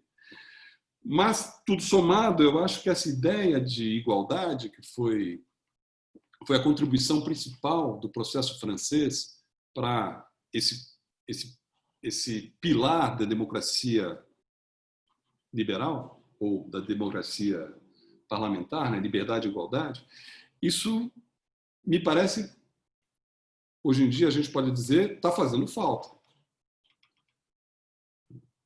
Se a gente pensar num francês, por exemplo, para um francês, embora eles não tenham inventado o estado de bem-estar social, isso foi inventado pelo Bismarck, Mas para o francês, por causa dessa história que eu tentei contar a vocês de forma muito resumida, a democracia se confunde com o estado de bem-estar social. Porque não há democracia sem alguma igualdade na base. E é um conceito sociológico de democracia, um pouco na onda do Pierre Rosan Vallon. O Lefort vai um pouco nessa linha também, né? Então, para um francês muito educado nessa tradição que remonta ao século XVII, não há democracia que não atenda a esse requisito da igualdade, né? E se a gente pensar na produção dos rousseauistas contemporâneos, esses que são nossos colegas, a gente sempre vê a tendência que eles têm em opor a uma antropologia social, que seria deles, uma antropologia liberal, que seria dos norte-americanos, winners and losers, e dos ingleses. Me parece uma oposição um pouco falsa, mas isso faz parte desse grande discurso, cuja origem acho que é bom a gente não perder de vista quando a gente pensa na situação contemporânea. Quando a gente pensa, por exemplo, no nosso país, né? Como é que seria possível pensar? A gente poderia definir a democracia um pouco na linha do Dow, né? Competição eleitoral e participação política. Ok, mas sem esse sentido social, me parece difícil. E como é que a gente vai falar de um sentido social da democracia num país que, como mostrou Fernando Novaes e depois o Luiz Felipe de Alencastro, se fundou na desigualdade, se fundou na instituição da escravidão. Então, esse é um pouco o aspecto mais polêmico e contemporâneo desse nosso debate. Espero não ter ficado muito confuso, era mais ou menos isso que eu queria apresentar para vocês. Muito obrigado.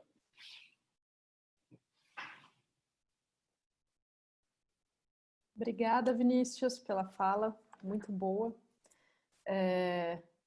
perspicaz, gostei bastante da sua apresentação. Eu gostaria, então, de abrir aqui para perguntas. O Fernando pôs as palmas aqui, eu não sei como faz isso, mas... né? Acho que aqueles que quiserem fazer perguntas podem. Eu posso só, já que eu fui citado, fazer um comentário rápido. Não, Vina, só no seguinte sentido, né? Na minha reflexão a partir do Nietzsche, né, quando eu me coloquei essa questão, né? Bom, e agora, né? Quer dizer, qual é o impacto dessa reflexão que eu fiz aqui para pensar a democracia, né? Quer dizer, a noção, nós estávamos ainda em 2006, 2007, né?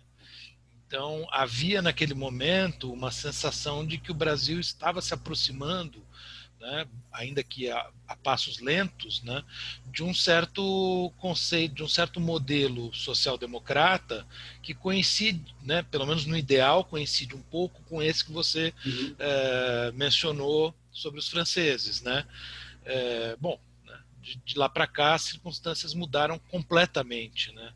Quer dizer, então essa reflexão ela tem que ser refeita a partir desse quadro que nós temos agora, né, em que o conceito de liberalismo, o neoliberalismo que se tem hoje no Brasil, na cabeça daqueles, por exemplo, que votaram no Bolsonaro por causa do Guedes, né, é um conceito de liberalismo do qual a igualdade está claramente excluída, né?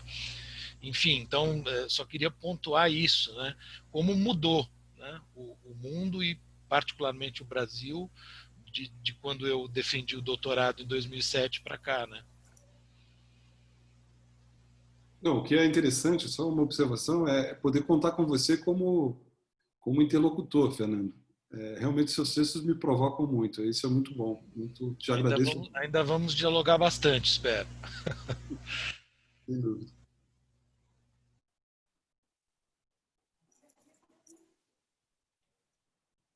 Então meu pai está aí, né? Professor Vinícius, eu quero propor para o Fernando, para a Nathalie, que, né, organizam aqui nessa época de pandemia o encontro. Essas palminhas eu também não sei fazer, Nathalie, né? E é estranho aqui no evento, depois de uma apresentação dessa, que nada sonoro surja.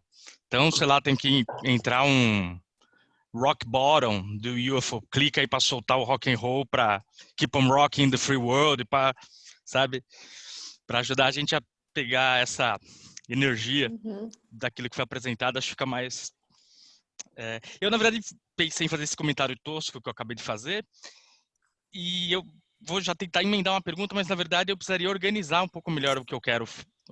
Teve muita coisa, né, importante dita, e eu, na verdade, não sei se eu vou conseguir articular sem pensar um pouquinho melhor no que foi colocado. Mas, professor, quando você fez essa genealogia da igualdade, e falou na ideia, então, desse advento de um modo de subjetivação, e aí você distinguiu os caminhos tomados no pensamento francês, no pensamento inglês, na base dos processos de subjetivação já não estaria ali uma própria ideia de sujeito atomizada. Isso me pareceu comum às duas dimensões, apesar das diferenças de trajeto delas, né? Porque essa moral heróica, ela já parte dessa ideia, de alguma maneira, de que há uma possibilidade do indivíduo que doma as suas paixões por meio do seu sensorialismo aristocrático, né? Como você chegou a colocar, né? Ele é capaz de, então, por meio da vontade, jogar uma paixão contra a outra e exercer esse equilíbrio, e alguns podem fazê-lo, ainda que isso não esteja na natureza, né? Mas há um aprendizado.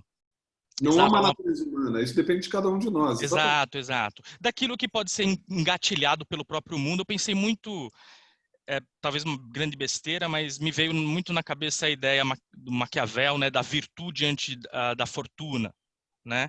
Ou seja, uma certa percepção de um conjunto de condições que pode levar a certos posicionamentos que são os adequados para aquelas circunstâncias. Né? Então, me parece alguém inscrito um pouco nessa ideia, né? O pensamento Maquiavel, claro, está um século antes, século XVI, né?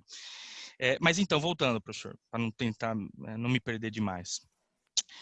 Só que no caso do pensamento francês, então, esse atomismo, né, que primeiro ele aparece nessa figura aristocrática, que aparece lá na dramaturgia do Cornélio, depois, né, na leitura que se apresenta ali a partir do livro Teixeira do próprio Descartes, ela tem dialeticamente, como você mesmo colocou, uma dimensão negativa, né? Ela vai, uma certa reação a isso se dará, e que vai desencadear, por sua vez, na própria França, então, a ideia de uma igualdade enquanto perfectibilidade. Primeiro a ideia de miséria e depois de possibilidade de aprimoramento por processos, né?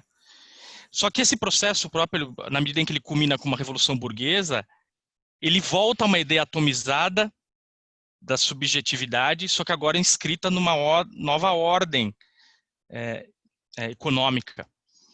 Mas me parece que o sujeito ele encontrou o seu negativo e na sua superação somente se inscreveu numa outra ordem, né? Enquanto que na Inglaterra o processo já foi mais direto. Ele parece que não teve essa dimensão negativa. Então, enfim, eu não sei se é bem uma pergunta ou um comentário, e talvez eu esteja não, ótimo, muito bom. Totalmente fora da órbita, mas assim, esses modos de subjetivação me pareceram todos ainda derivados de um tipo de sujeito atomizado, que já estava de alguma maneira inscrito no final do medievo. Essa que acho que é a minha colocação. E gostei demais, mestre, gostei mesmo. Precisava de um rock and roll para marcar isso.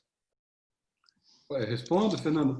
Nathalie, posso rapidamente? Bom, primeiro, muito obrigado pelo comentário. Fiquei feliz porque acho que você compreendeu perfeitamente a minha tentativa. Eu também achei que estava um pouco confuso, mas acho que você apontou bem os problemas.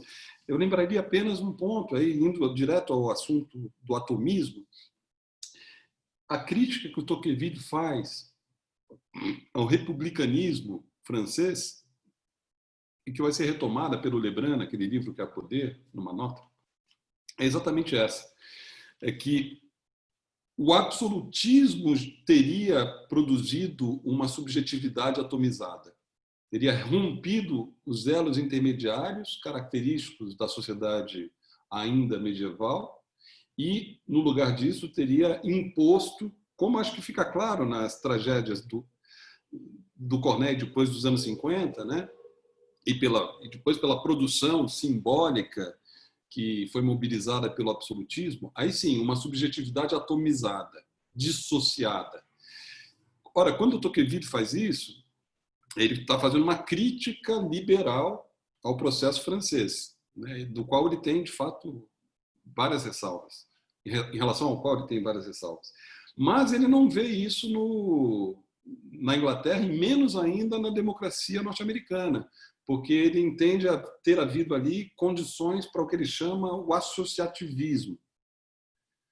Então, do ponto de vista da tradição de leitura, que me parece forte, confesso, do Tocqueville, que é um pouco liberal também, quer dizer, os Estados Unidos teriam escapado da armadilha do atomismo por conta do associativismo, por conta da história da Revolução Norte-Americana, né, e da modernidade lá, né? O Tocqueville, como eu não poderia deixar de mencionar, ele atentou para o caráter do escravismo nos Estados Unidos. Ele disse, bom, isso tudo que eu estou dizendo é válido, mas é relativo. Nós não podemos deixar de atentar para o fato de que há toda uma parte da nação, do continente norte-americano, que é marcada pelo escravismo, que é o contrário disso tudo. Então ele viu que tinha uma bomba relógio armada lá, que, aliás, acabou de explodir novamente nesse ano, né? Uma coisa que é um problema central da democracia norte-americana, né?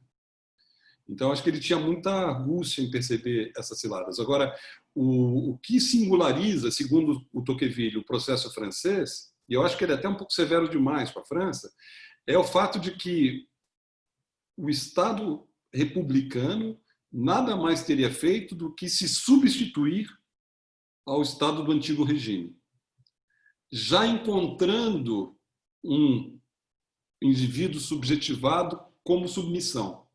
O que eu procurei fazer, um pouco fugindo do esquema do Tocqueville, e aí me apoiando um pouco no Pierre Rosan Vallon e em alguns outros autores que valorizam o processo francês, é dizer que essa ideologia, essa utopia da igualdade universal, embora ela seja alegórica, embora ela seja burguesa, ela teve, pelo menos, um valor e uma eficácia emancipatória efetiva.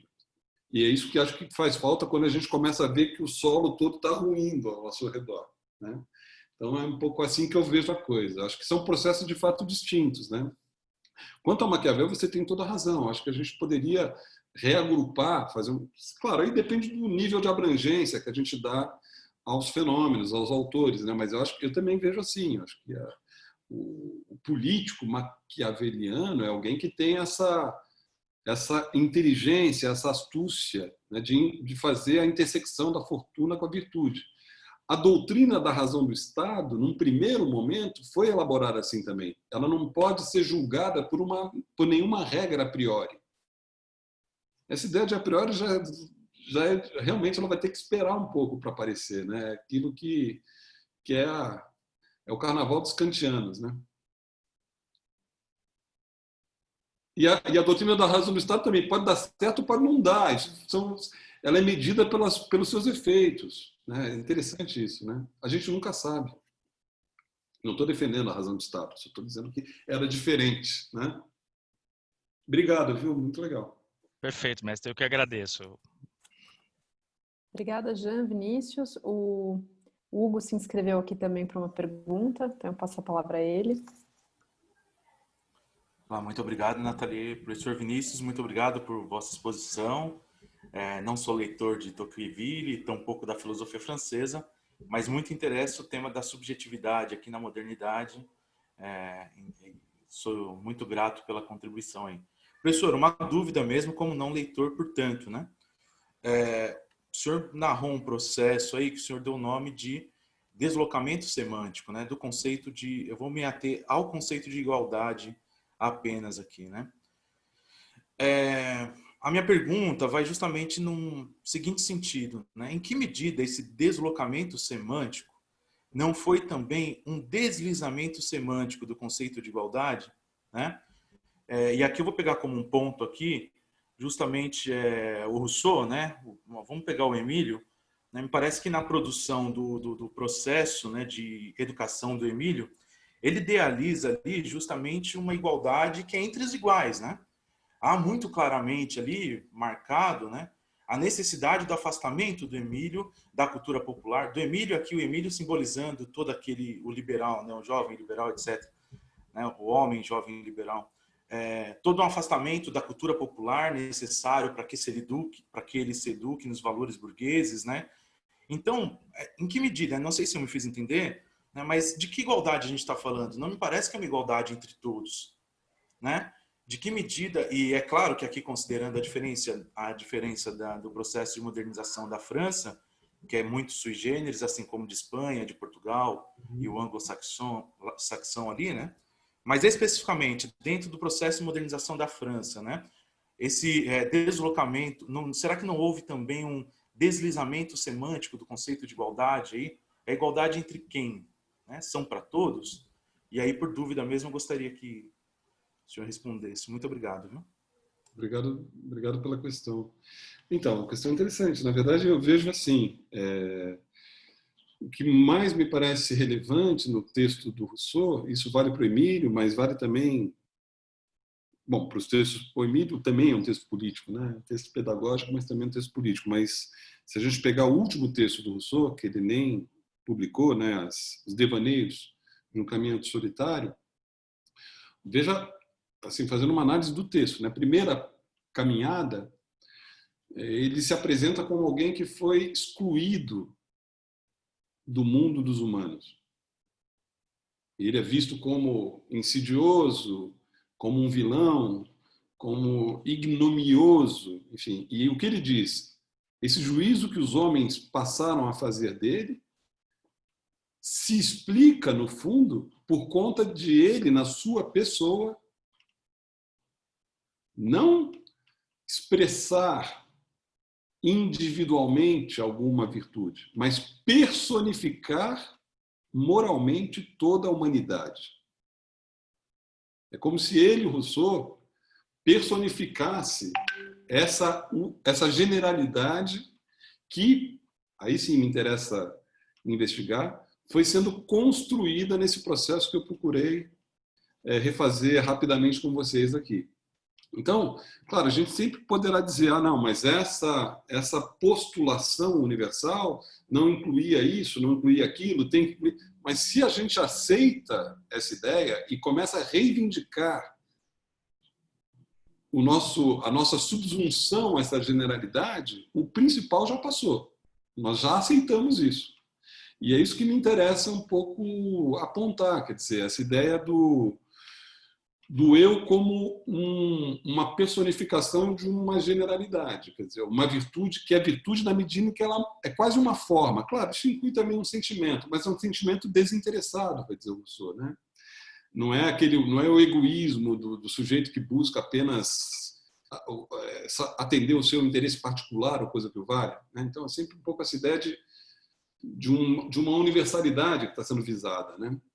Então, sobre esse aspecto, me parece, a gente pode chamar de deslizamento, eu não me ateria tanto ao termo. Acho que o que é importante nessa coisa do deslizamento ou do deslocamento é que quando a gente fala isso é um pouco para retomar o Lebrun também, né? O Lebrun de quem tanto temos falado ultimamente, o Hegel ele faz da fenomenologia uma ciência da experiência da consciência.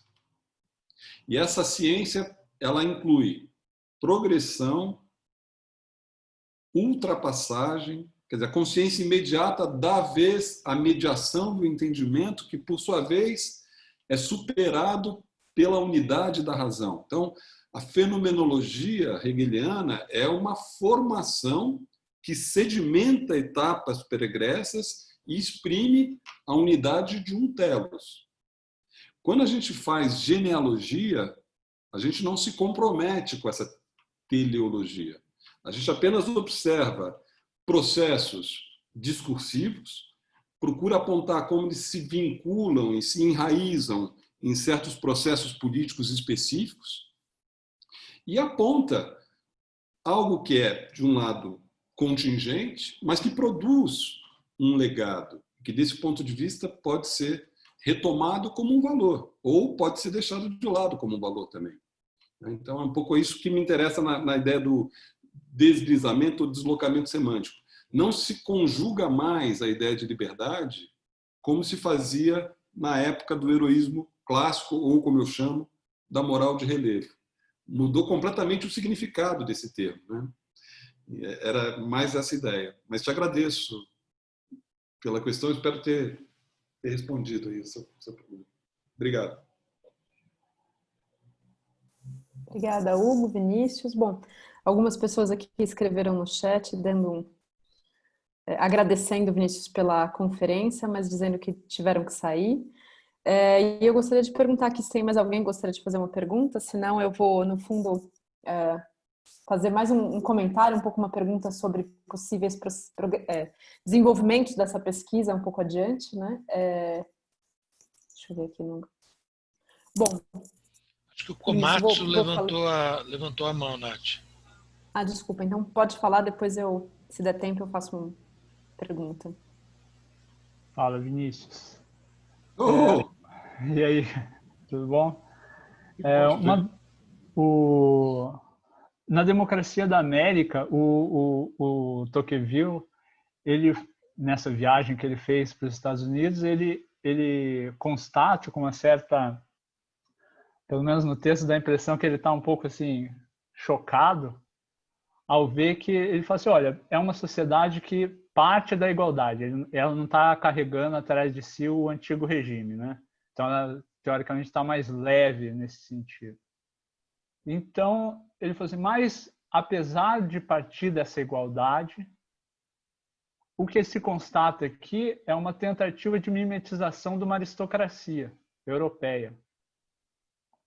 Ele fala só que, como na França a gente tem toda a história do antigo regime, a aristocracia estava calcada numa narrativa, né? Uma longa narrativa. Então, a ideia de um aristocrata estava calcada numa narrativa.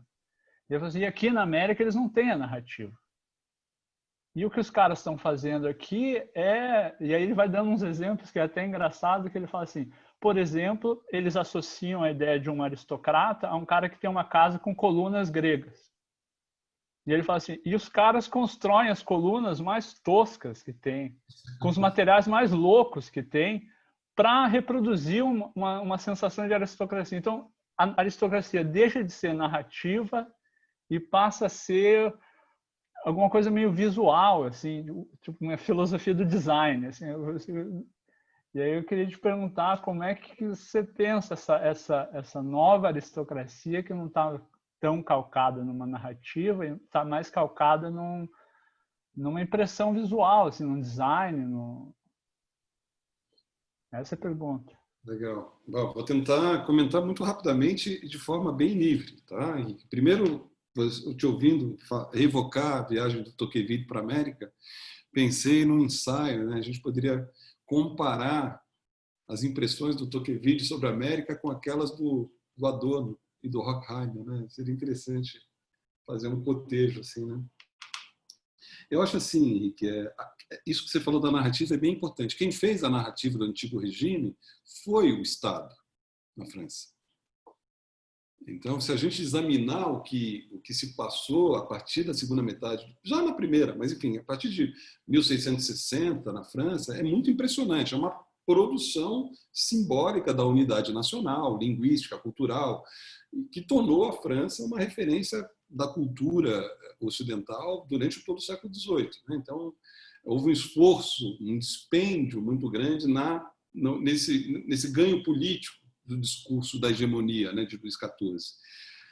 Nos Estados Unidos, evidentemente, isso não tem muito cabimento, porque a história social norte-americana foi completamente distinta.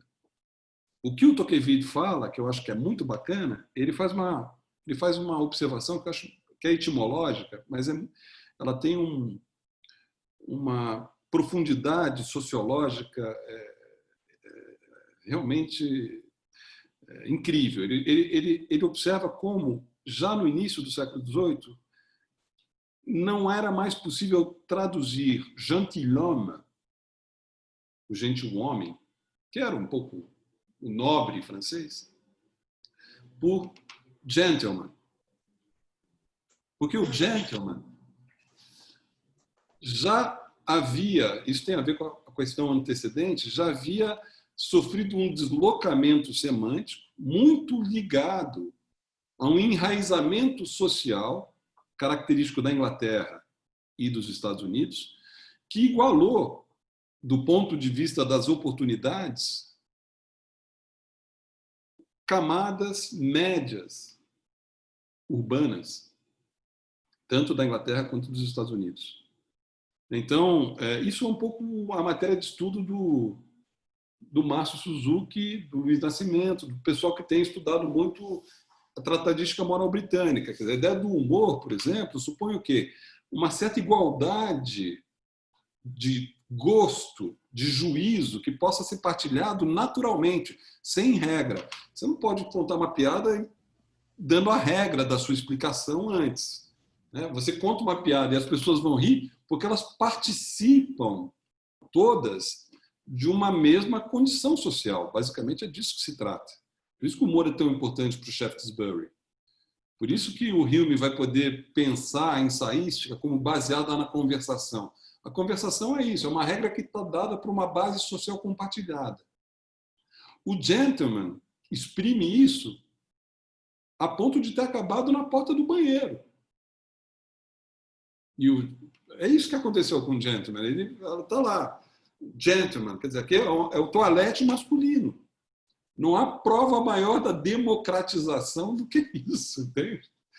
Então, eu acho que eu vejo um pouco assim, quer dizer, a aristocracia inventada, né, pelos norte-americanos, de fato, tem lá nos pais fundadores, tem o Adams, tem um pouco isso, um certo elitismo, mas não tem nada que ver com o gentilhomme francês, né? Não sei se te respondi, um pouco mais impressões assim. Eu só fiz um comentário aqui no chat, Vinícius, que o Luiz Nascimento e o Pedro Galé estão presentes. Ixi, então, eu já comi. Ixi, agora falei dele. Dou as boas-vindas a ambos, né, só para registrar a presença deles e agradecer também. Olá, também dou meu olá para eles também. Bom que vocês estão aí.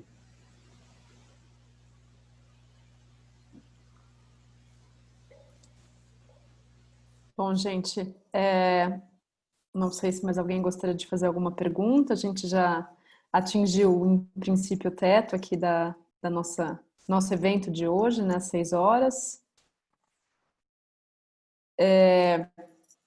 Em princípio, eu deixo minha questão, então, para um momento posterior, Vinícius, no ano que vem, quando estiver fazendo o lançamento do livro, espero que presencialmente, também lá na UFABC, a gente possa montar um debate, inclusive com os professores agora mencionados por você, e a gente dar uma continuidade a essa conversa, né? Eu gostaria de agradecer a presença de todos, de todas, agradecer ao Vinícius pela conferência, que foi uma excelente conferência, né? Eu aprendi muito, foi uma grande aula, fico muito feliz de que o curso do doutorado tenha, né, tido início com essa conferência brilhante. Agradeço, Vinícius, agradeço a todos pela presença, a todas pela presença. Então, esse vídeo em breve estará disponível no canal do YouTube, que, como vocês podem ver, né, caso entrem no canal, daqui a pouco eu posto o link lá no Facebook do programa. Foi feito pelo Fernando, que ali já apresenta as suas tendências heideggerianas, né? O fundo são algumas montanhas, né, com uma neblina, já tem um fundo heideggeriano para o YouTube do programa, né? Não sei o que ele ia achar da questão da técnica, mas... Eram as imagens que tinha lá no banco de imagens que o YouTube oferece, tem meia dúzia de imagens lá, mas dá para melhorar, botar uma outra imagem. Isso é uma brincadeira, eu não... Mas, bom, agradeço todo mundo. Em breve esse vídeo, então, vai estar disponível no YouTube do programa. E a gente vai organizar outros eventos, outras conferências, minicursos que vão ser também disponibilizados lá no canal. E depois a gente retoma essa conversa mais adiante de forma presencial. Agradeço a todas que puderam ficar até aqui, também aqueles que tiveram de sair antes. Né? Fico muito feliz da gente ter começado né, o doutorado de forma tão produtiva, né? Primeiro com a apresentação dos alunos, do programa, dos professores, e agora com a conferência do Vinícius. Obrigada aqui para todos e um abraço.